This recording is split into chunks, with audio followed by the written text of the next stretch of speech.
तो सत्यगुरु जी, अगला सवाल मेरा बहुत ही हॉट टॉपिक है आज के टाइम का जी। वक्फ बोर्ड। तो वक्फ बोर्ड और सनातन धर्म बोर्ड, जिसके लिए अभी बहुत मांग चल रही है कि भाई सनातन धर्म बोर्ड भी होना चाहिए। जी जी। इन दोनों के क्या महत्व है और आपके क्या विचार है इनको लेकर? देखिए, वक्फ बोर्ड जो है वो असंवैधानिक है। सरकारों ने वोटिंग के इन्फ्लुएंस में या कुछ भी उनकी धारणा रही हो, हमें उस विषय में नहीं जाना, मुसलमानों को कुछ विशेष अधिकार दे दिए जो असंवैधानिक है, जो नहीं होने चाहिए। मेरा ये मानना है कि ये जो भी किया गया है, जो अभी तक चलता आ रहा था, ये हमारे समाज को कभी भी एक्सेप्टेबल नहीं होगा। अब मैं आपसे कुछ पूछना चाहूँगा। मान लीजिए वक्फ बोर्ड को अगर आप पढ़ें तो उसमें ऐसे अधिकार दे दिए गए हैं कि आप किसी भी संपत्ति को ये कह सकते हैं कि ये मेरी संपत्ति है। हाँ, ठीक है। अब मान लीजिए एक कोई मौलवी आया है, उसने आपकी ये सोसाइटी को ये कह दिया जी ये तो वक्फ बोर्ड पे बनी हुई है। ठीक है, तो आप क्या करेंगे? आप अपने पेपर दिखाएंगे। दिखाने किसको है? उसी को दिखाने जिसने आप पे ऑब्जेक्शन किया है। वो ही डिसाइड करेगा, ब्लेम लगाने वाला ही डिसाइड करेगा कि ये ठीक है कि नहीं है। वो क्यों करेगा?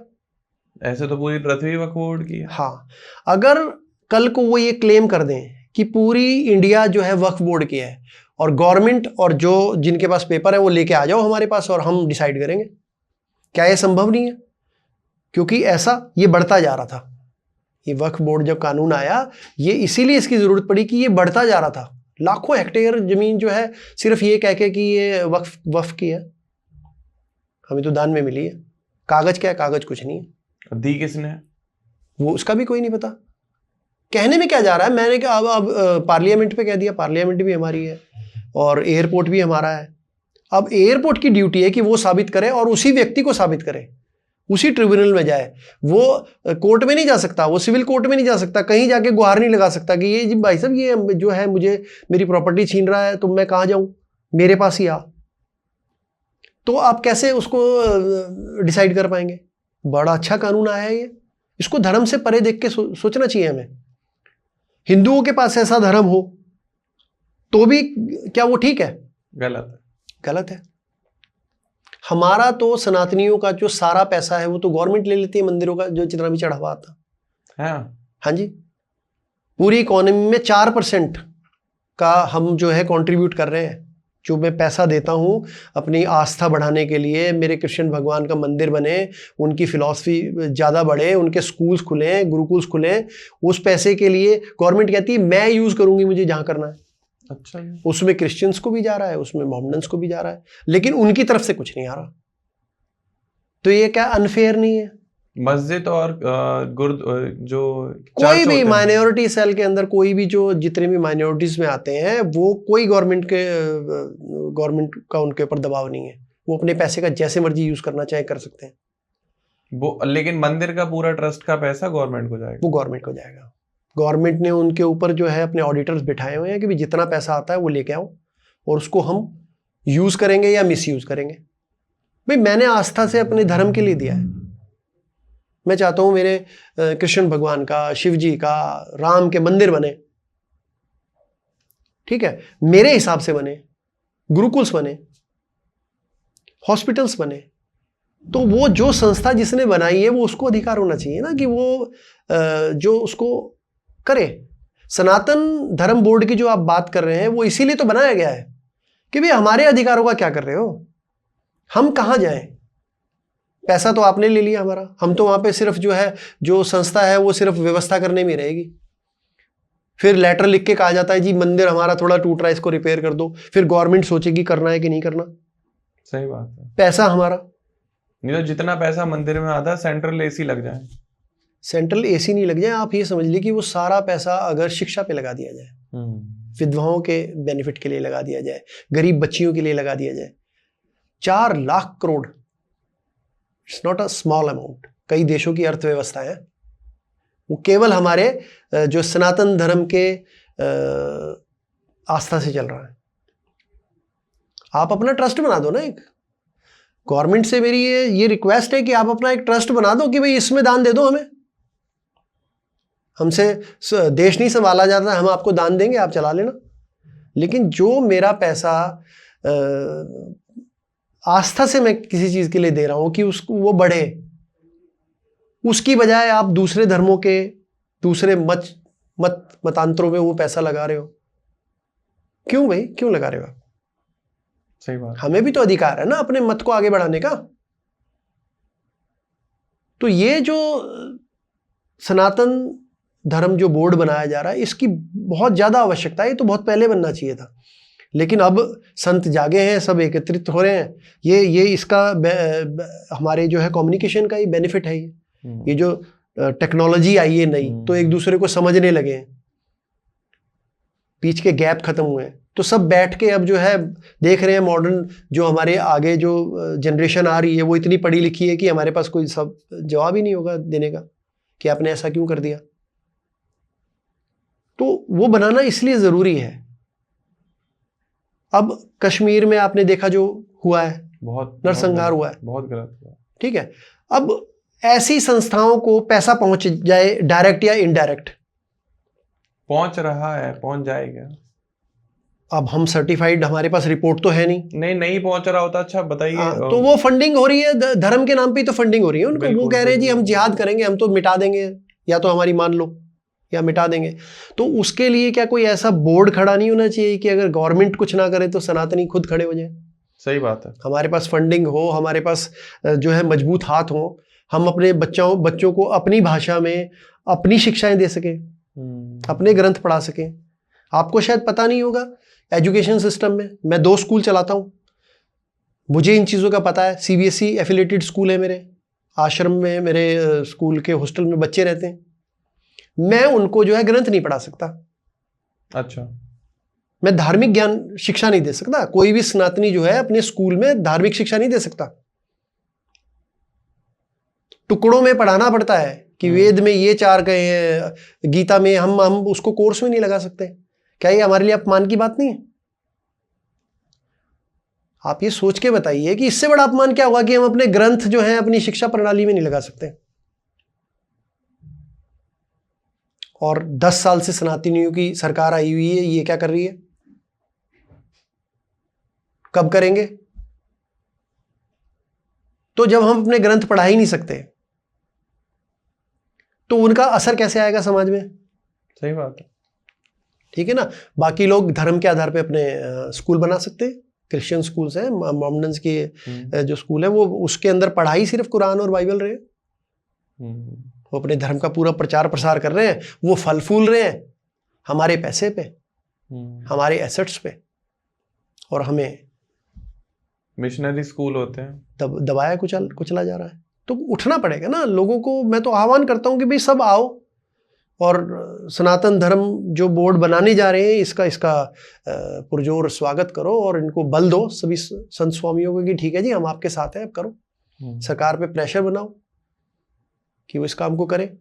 सही बात है। वरना ये जो पहलगाम वाले केस तो हो ही रहे हैं, बढ़ते ही जाएंगे। बिल्कुल।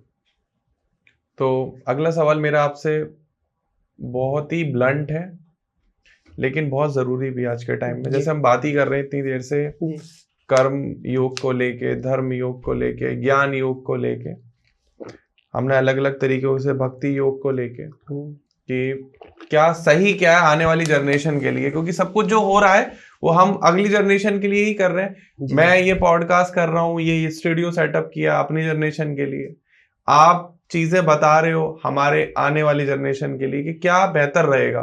जी जी। तो सबसे ज्यादा जो इम्पोर्टेंट है, जो मुझे ऐसा लगता है, मुझे अभी किसी ने कहा कि Dhruv you are the last generation जो वो काम कर रही है जो उसको पसंद है। अब जो जनरेशन आएगी वो काम बिल्कुल भी नहीं करेगी जो उसको पसंद है, बस वो काम करेगी जिससे उसका फायदा है।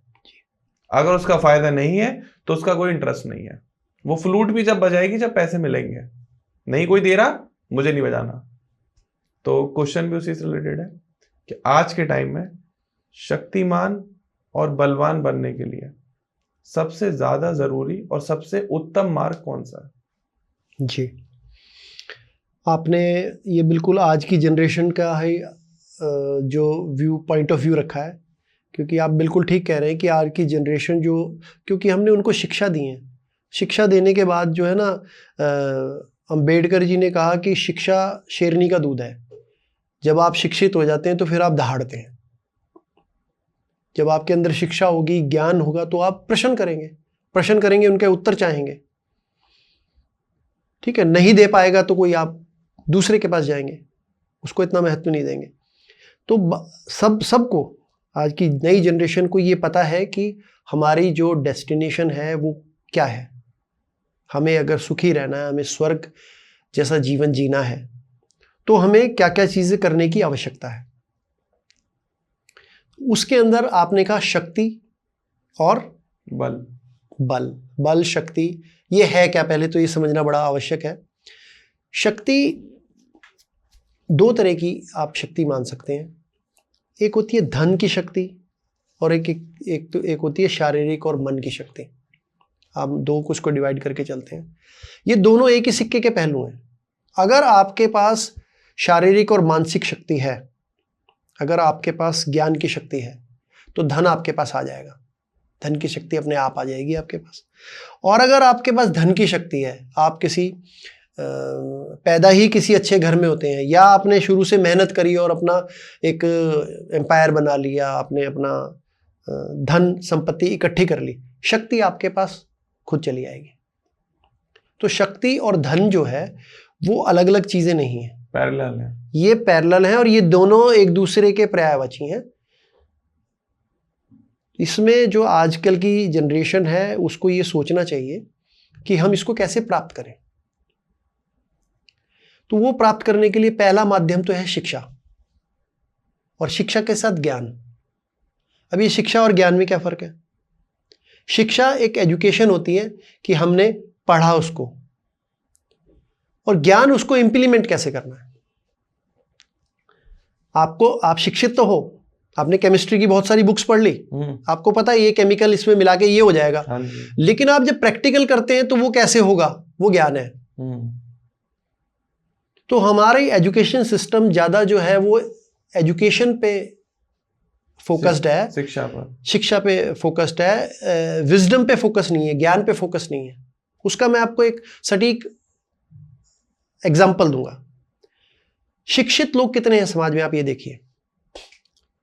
मैं मानता हूं, चलो हम मान लेते हैं 12th से ऊपर जो है सब शिक्षित लोग हैं, 12th क्लास करने के बाद हम ये मान लेते हैं उनमें सबसे ज्यादा शिक्षित है पीएचडी लोग, जिन्होंने किसी विशेष सब्जेक्ट पे विशेष पीएचडी की हुई। हम सबसे ज्यादा समाज में पढ़े लिखे इन्हीं लोगों को मानते हैं। पीएचडी की हुई है, आईआईटी की हुई है, इंजीनियरिंग किया हुआ है, मेडिकल प्रोफेशन में टॉपर्स हैं, एमडी की हुई है, एमबीबीएस किया हुआ है, साइंटिस्ट हैं, इन्हीं को मानते हैं। अब इनमें आप ये देखिए शिक्षित और ज्ञानी में फर्क क्या है। ये सब शिक्षित तो हैं, लेकिन क्या इनके पास पावर है? बिल्कुल भी नहीं। क्या इनके पास धन संपत्ति है? कुछ सिर्फ अपना गुजारा करने लायक है, एक अच्छा जीवन जीने के लिए तो है। लेकिन जो शक्ति जिसकी बात करी आपने, शक्ति तो एक ऐसा माध्यम है ना जिससे आप चीजों को बदल सकते हैं, अपने अनुसार कर सकते हैं, ठीक भी कर सकते हैं, गलत भी कर सकते हैं। अगर आप पॉजिटिव हैं तो उसको आप समाज की सेवा में लगाएं। बहुत सारे एग्जाम्पल्स हैं हमारी लाइफ में, कर रहे हैं लोग। डिस्ट्रक्टिव लोग भी हैं, वो भी शक्ति ही होती है। रावण और राम आपके सामने एग्जाम्पल है, दुर्योधन और अर्जुन एग्जाम्पल है। दोनों के पास पावर है, दोनों के पास शक्ति है। कौन किसका उपयोग धर्म संगत कर रहा है तो वो हमेशा पूजनीय रहेगा, अधर्म संगत कर रहा है तो उसको जो है मुंह की खानी पड़ेगी। बिल्कुल। आप किसी अधर्मी के साथ अगर खड़े होते हैं तो आपको उसका नुकसान भी उठाना पड़ेगा, वो भी आपका होगा। कर्ण एक बहुत अच्छा व्यक्ति था महाभारत में, जिसके सब एप्रिशिएट करते हैं, वो बड़ा दानी व्यक्ति था, बहुत समाज के लिए, अपने राजपाट के लिए बड़ा अच्छा करता था लोगों के लिए, लेकिन वो गलत पक्ष में खड़ा हो गया। रावण के भी दोनों भाइयों का क्या कसूर था जो मर गए? उनका तीसरा भाई उनके पक्ष में खड़ा नहीं हुआ, वो राम के पक्ष में आ गया, उसको राजपाट भी मिला, वो चाहे उसको गद्दार बोले, कुछ भी बोले, लेकिन उसने सही का पक्ष लिया। अगर वो भी लड़ता तो कितने लोग और मरते वहां पे। सही बात है। ठीक है, नुकसान ही होता ना सिर्फ एक गलत बात पे अड़ के कि नहीं भाई हमने जो कर दिया ठीक है, हम तो उसी पे अड़े रहेंगे और लड़ते रहेंगे। लाए हैं तो लाए हैं। हाँ, तो शक्ति जो है ना, शक्ति एक कंट्रोल करने के लिए जब आपके पास शक्ति आ जाती है तो उसके लिए ज्ञान बड़ा आवश्यक है। बिल्कुल। अगर आपके पास ज्ञान नहीं है तो वो आपको खुद भी डिस्ट्रॉय कर सकती है। ऐसे ही धन है, धन भी एक शक्ति का ही रूप है, या आप कह लो शक्ति भी एक धन का ही रूप है। तो उसमें क्या होगा कि जब आपके पास वो हो तो आपको बड़ा संयमी रहने की आवश्यकता है। तो मैं सारी नई जनरेशन को जो बहुत अच्छे अच्छे पैकेजेस ले रहे हैं आजकल, पढ़ लिख के लग जाते हैं ना, करोड़ों करोड़ों में पैकेज आ रहे हैं, वो उसको किस तरह से पैसे को यूज करें, वो उसको वेस्टर्न वर्ल्ड के इन्फ्लुएंस में आके नेगेटिव वे में उसको खराब ना करें पैसे को, उसको अच्छे सदकर्मों में लगाएं, अपनी प्रॉपर्टी बनाएं, गोल्ड में इन्वेस्ट करें, अपने माता पिता की सेवा में इन्वेस्ट करें, अपने आने वाले बच्चों के लिए फ्यूचर सेव करें, बजाय इसके कि जो वेस्टर्न कल्चर है कि फ्राइडे तक वर्क करनी है और फिर सैटरडे संडे को वो जितना पैसा कमाया है वो उड़ाना है। वो पार्टी कल्चर ऐसा चला हुआ है ना आजकल। पार्टी करें आप, ठीक है, उसमें कोई बुरा नहीं है, खुश रहने में आदमी को कोई पाप थोड़ी है, लेकिन आप अपने शरीर को कैसे स्वस्थ रखें। जब आपका शरीर स्वस्थ होगा, जब आपका मन स्वस्थ होगा, जब आपकी सारी बॉडी जो है एक अलाइन होगी, तब आप उस शक्ति को संभाल सकते हैं। वरना घमंड, एरोगेंस इतनी आ जाती है कि आप खुद ही अपने आप को डिस्ट्रॉय करने लगते हैं। उसके लिए योग माध्यम है। आप देखेंगे जितने भी लोग योग करते हैं और लगातार पिछले 1 साल से कोई योग कर रहा है, आप उससे खुद उसका अनुभव पूछ लें, वो आपको बड़ा सेल्फ सेंटर्ड व्यक्ति मिलेगा।